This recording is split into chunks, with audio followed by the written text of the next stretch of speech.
Party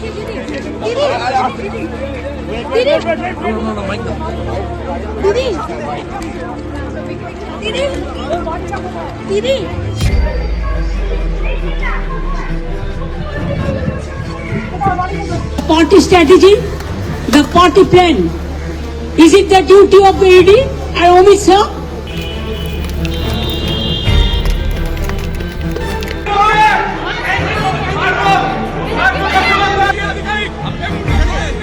file নিয়ে বেরোচ্ছেন, আমরা দেখতে পাচ্ছি একজন। আর বাংলার যে হামলা করেছে, এই হামলা প্রত্যুত্তর জনগণ দেবে, এটা আমি বিশ্বাস করি।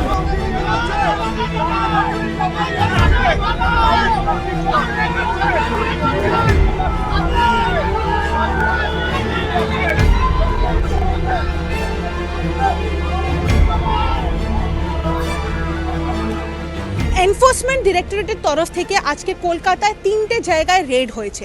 3টে জায়গার মধ্যে এই একটি জায়গা যেটা হচ্ছে আইপ্যাকের কর্ণধার প্রতীক জৈনের অফিসিয়াল রেসিডেন্স। এইটা বাদে সল্টলেকের 11 তলার আইপ্যাকের অফিস এবং পোস্তাতে একটি অফিসে এনফোর্সমেন্ট ডিরেক্টরেটের তরফ থেকে রেড করা হয়েছিল।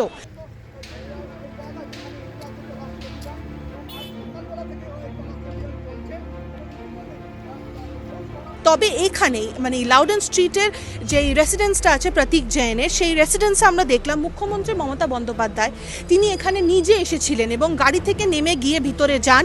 মোটামুটি 18 মিনিট মতো সিএম ভিতরে থাকেন এবং 18 মিনিট পর তিনি যখন বেরিয়ে আসেন তার হাতে একটি সবুজ রঙের ফাইল আর একটা সাদা রঙের আইফোন ছিল। সিএম নিজে দাঁড়িয়ে বলেন যে তার কাছে একটা ফাইল, কিছু হার্ড ড্রাইভ এবং একটা ফোন তিনি নিয়ে এসছেন, কারণ সেটার মধ্যে তৃণমূল কংগ্রেসের 2026-এর ভোটের রণকৌশল আছে। মুখ্যমন্ত্রী মমতা বন্দ্যোপাধ্যায় বারংবার একই অভিযোগ করেছেন যে এইটা সেন্ট্রাল এজেন্সি দিয়ে তৃণমূল কংগ্রেসকে ভয় দেখানোর একটি প্রচেষ্টা এবং গৃহমন্ত্রী অমিত শাহকে তিনি বলেছেন একটি ন্যাস্টি ম্যান হিসেবে তিনি বলেছেন এটা করা হচ্ছে তাদের উপর চাপ সৃষ্টি করার জন্যে এবং 2026-এর ইলেকশনের আগে তৃণমূল কংগ্রেসের রণকৌশল, তাদের ভোটার তালিকা, তাদের প্রার্থী তালিকা এবং এসআইআর-এর কিছু ডকুমেন্টস এখান থেকে প্রতীক জৈনের বাড়ির থেকে সিজ করা হচ্ছে বলেই দাবি করেছেন মুখ্যমন্ত্রী মমতা বন্দ্যোপাধ্যায়। अगर अमित शाह आपको बंगाल को जीतना है तो आपको हिम्मत है तो आप इलेक्शन में लड़ाई करके आइए। आप क्यों हमारा पार्टी आईटी सेक्टर को रेड करके पूरा पेपर ले लिया? आप क्यों हमारा बंगाल में एक जो क्रेडिबिलिटी नहीं है जो ऐप का, उसको देके आप एक बीजेपी वर्कर को इलेक्शन कमीशन ऑफिस में बैठा के 54 लाख नाम को डिलीट कर दिया। এখান থেকে উনি বেরিয়ে গেছেন হচ্ছে সল্ট লেকের আইপ্যাকের অফিসে। এবার ওখানে গিয়ে উনি কি বলেন বা কি হয় সেটাই দেখার।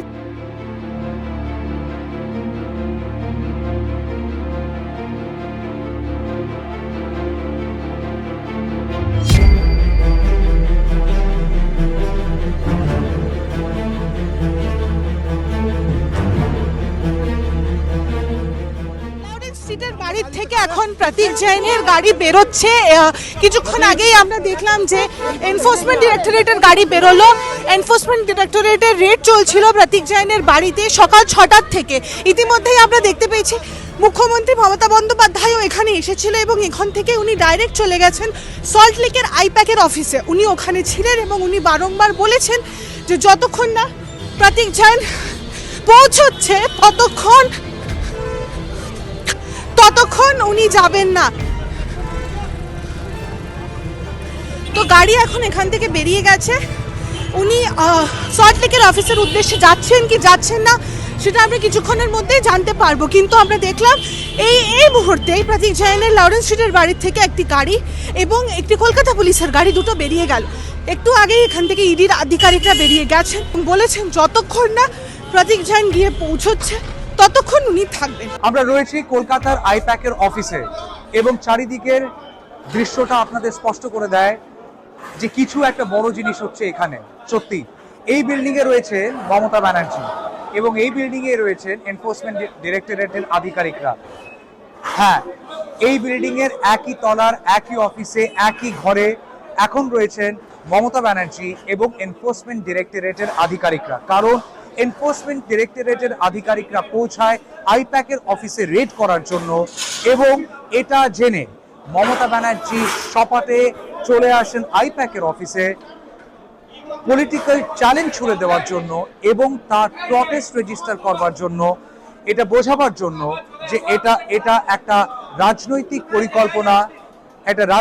পরিকল্পনা বিজেপির তরফ থেকে আইপ্যাককে রেড করা হয়েছে, যাতে কিনা তৃণমূলের পলিটিক্যাল স্ট্র্যাটেজিকে রেড করা যায়। দিনের শুরুটা এরকম ছিল। আজকে হচ্ছে 8ই জানুয়ারি সকাল 6টা-7টা নাগাদ প্রথমে ইডির অফিসিয়ালরা পৌঁছান আইপ্যাকের এই অফিসে, যেটা সল্টলেকে, এবং কিছুক্ষণের মধ্যে ইডির অন্যান্য আধিকারিকরা পৌঁছে যান প্রতীক জৈনের বাড়িতে। প্রতীক জৈন হচ্ছেন আইপ্যাকের কো ফাউন্ডার এবং ডিরেক্টর। তার বাড়িতেও যখন পৌঁছান আর এই খবরটা যখন বাইরে আসেন, সর্বপ্রথম মমতা ব্যানার্জি পৌঁছান প্রতীক জৈনের বাড়িতে। আমরা দেখলাম প্রতীক জৈনের বাড়িতে উনি পৌঁছালেন অ্যারাউন্ড 12টা নাগাদ এবং 20 মিনিটের মধ্যে ইডি অফিসিয়ালরা যখন ভিতরেই ছিলেন এবং রেড চলছিল, তিনি 20 মিনিটের মধ্যে ওখান থেকে বেরিয়ে আসলেন, বগল চাপা করে একটি ফাইল নিয়ে আসলেন, একটা মোবাইল ফোন সঙ্গে আনলেন, অনেক কাগজ ছিল এই ফাইলের মধ্যে আর কিছু হার্ড ডিস্ক ছিল সঙ্গে। তিনি বললেন যে তার পার্টির যত ইম্পর্টেন্ট কাগজপত্র আছে, হার্ড ডিস্ক আছে, মোবাইল ফোন আছে, সেগুলোকে উনি বাঁচাবার চেষ্টা করেছেন। কারণ আবারও তিনি জানালেন যে এটা কোনো আইপ্যাকের অফিস বা আইপ্যাকের ফাউন্ডারকে রেড নয়, এটা তৃণমূলের পলিটিক্যাল স্ট্র্যাটেজির উপর রেড। 1, 2, যেহেতু আইপ্যাক জড়িয়ে রয়েছে তৃণমূল কংগ্রেসের সঙ্গে অ্যাজ আ পলিটিক্যাল কনসালটেন্ট, তাই যে কোনো পলিটিক্যাল পার্টির যদি পলিটিক্যাল কনসালটেন্ট রাখে, কনসালটেন্সির জন্য অনেক আইডিয়েশন তাদের সঙ্গে হয়। ফর এক্সাম্পল, ইলেকশন ক্যাম্পেইনের স্লোগান কি হবে, ফর এক্সাম্পল কালার থিম কি হবে, ফর এক্সাম্পল কোথায় কি পোস্টার লাগানো হবে, ফর এক্সাম্পল ক্যান্ডিডেট কে হতে পারে। মমতা ব্যানার্জির বক্তব্য যে ওনার পোটেনশিয়াল ক্যান্ডিডেট লিস্ট যেটা রয়েছে, সেই লিস্টটাকে চোরাবার জন্য এনফোর্সমেন্ট ডিরেক্টরেটকে পাঠিয়েছে বিজেপি। এনফোর্সমেন্ট ডিরেক্টরেটের তরফ থেকে এখনো অবধি কোনো অফিসিয়াল স্টেটমেন্ট আসেনি, কিন্তু সূত্র থেকে যেটা জানা যাচ্ছে, তারা এসছেন একটি কেস সংক্রান্ত যেটা কয়লা কাণ্ডের সঙ্গে জড়িয়ে এবং যার কমপ্লেন 2022 বা 2023 সালে রেজিস্টার হয়েছিল তাদের কাছে। প্রশ্ন এটাই, যদি 2022 বা 2023 সালের কমপ্লেন এটি হয়ে থাকে, তাহলে 2026-এ তারা আসলেন কেন প্রতীক জৈনের অফিসে বা প্রতীক জৈনের বাড়িতে? প্রতীক জৈনের ওই ইনভেস্টিগেশনের মধ্যে ভূমিকাটা কি? কারণ আজ অবধি আমরা কয়লাকাণ্ডের কেসে কোনোদিন প্রতীক জৈনের নাম শুনিনি, তাই আচমকা প্রতীক জৈনের কাছে আসা, এটা কি নিছকই কাকতালীয়? 1, 2, আমাদেরকে মনে পড়িয়ে দেয় বারংবার যে 3রা ফেব্রুয়ারি 2019-এ সিবিআই পৌঁছেছিল রাজীব কুমারের বাড়িতে। রাজীব কুমার তখন ছিলেন পুলিশ কমিশনার কলকাতায়। 3রা ফেব্রুয়ারি 2019, অর্থাৎ কিছু মাস লোকসভা ইলেকশন 2019-এর আগে, মমতা ব্যানার্জি তখনও পৌঁছেছিলেন রাজীব কুমারের বাড়িতে। তারপর মনে করিয়ে দিই 23শে ফেব্রুয়ারি 2021, মনে করিয়ে দিই ওই দিনটা যখন সিবিআইয়ের আধিকারিকরা পৌঁছায় অভিষেক ব্যানার্জির বাড়িতে রুজিরা ব্যানার্জি অর্থাৎ তার স্ত্রীকে প্রশ্ন করবার জন্য, জিজ্ঞাসাবাদ করবার জন্য। মনে করিয়ে দিই 23শে ফেব্রুয়ারি 2021 আবারও অ্যাজ আ তারিখ, অ্যাজ আ ডেট ছিল অ্যাসেম্বলি ইলেকশন 2021-এর কিছু মাস আগে, এবং সেবারও আমরা দেখেছিলাম মমতা ব্যানার্জি সপাটে পৌঁছে গেছিলেন অভিষেকের বাড়িতে সিবিআইয়ের আধিকারিকরা পৌঁছাবার আগে। আর আজকে আমরা দাঁড়িয়ে রয়েছি জানুয়ারি 2026-এ, অর্থাৎ অ্যাসেম্বলি ইলেকশনের কিছু মাসের আগে। তৃণমূল কংগ্রেসের থেকে প্রশ্ন যে এটা কি নিছকই কাকতালীয়, না রিপিটিং দি সেম স্ক্রিপ্ট, বারংবার একই স্ক্রিপ্ট ইউজ করা? ইলেকশন আসলে বিরোধী দলের উপর বিজেপির আক্রমণ সেন্ট্রাল এজেন্সিকে ইস্তেমাল করে, না এটা জেনুইন ইনভেস্টিগেশন? এর উত্তর খোঁজা এই মুহূর্তে অত্যন্ত ডিফিকাল্ট। কিন্তু মমতা ব্যানার্জি বারংবার বলছেন যে এখানে আইপ্যাকের অফিসে রেড শুধু হয়নি, রেড করা হয়েছে টিএমসির পলিটিক্যাল স্ট্র্যাটেজিতে, এবং সেটা আনকনস্টিটিউশনাল, এটা উনি মানবেন না। এটাও জানা খুব ইম্পর্টেন্ট যে যদি এখানে রেড শুরু হয়ে থাকে 6টা বা 7টায়, মমতা ব্যানার্জি যখন এখানে এসে পৌঁছান তখন অলরেডি কিন্তু হাফ বেলা গড়িয়ে গেছে, এবং অর্থাৎ 4-5 ঘন্টা পরে তিনি আসেন। যদিও বা আমরা দেখলাম যে তার আধিকারিকরা, তার সিকিউরিটি লোকেরা অনেকজন কিছু ফাইল নিয়ে বেরিয়ে তার গাড়িতে রাখলেন, কিন্তু ওই ফাইলের মধ্যে কি আছেন এবং সত্যি কি নিজের পার্টির কোনো ইন্টারনাল ডকুমেন্টস তারা বাঁচাতে পেরেছেন জানি না, কিন্তু আমি একজনের সঙ্গে কথা বলছিলাম, উনি ওই গোটা পরিস্থিতিটা দেখেছেন। যখন মমতা ব্যানার্জি ওই 11 তলার অফিসে পৌঁছান, তার সামনে দাঁড়িয়ে ছিল অনেকগুলো সিকিউরিটি, এবং তাদেরকে দেখে ইডি অফিসাররা প্রথমে জিজ্ঞেস করেন আপনারা কারা, এবং তারা বলেন যে আমরা সিএম সিকিউরিটির। তাদেরকে জিজ্ঞেস করা হয় কী কারণে এখানে এসছেন, তখন মমতা ব্যানার্জি নাকি সামনে এসে বলেন যে আমি আমার নিজের জিনিস নিতে এসেছি, কেউ আটকাতে পারবে না। And that is how it all started. তারপর দেখি যে অনেকগুলো ফাইল ফোল্ডার নিয়ে তার সিকিউরিটির লোকেরা বেরিয়ে যান। ঘড়ির কাঁটা বলছে আমরা যখন এই রিপোর্টটা রেকর্ড করছি 3:30, অর্থাৎ অলমোস্ট 2-2.5 ঘন্টা হয়ে গেছেন যে উনি এখনও আছেন। ওনার বক্তব্য যে যতক্ষণ না প্রতীক যান এখানে আসছেন বা ওনাদের নিজস্ব জিনিসগুলোকে সিকিওর করা যাচ্ছেন, উনি বেরোবেন না।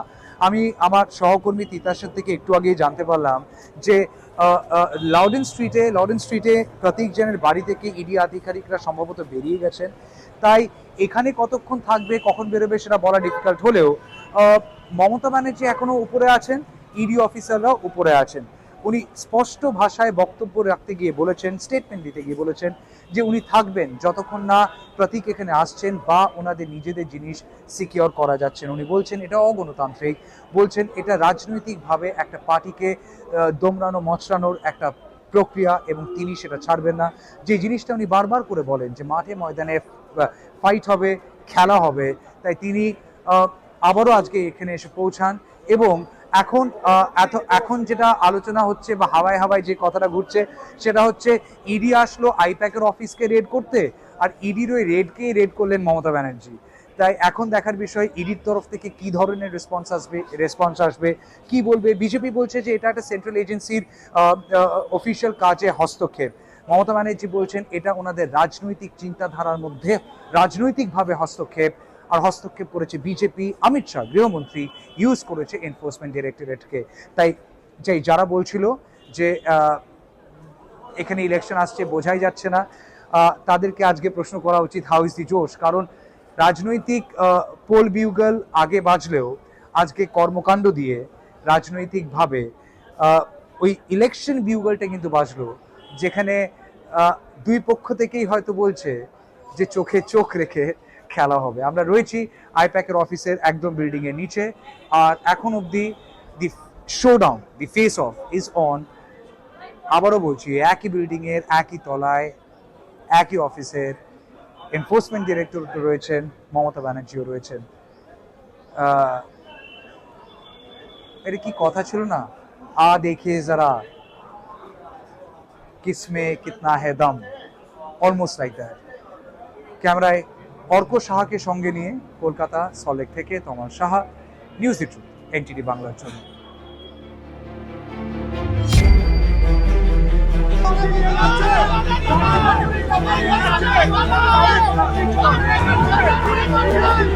আমরা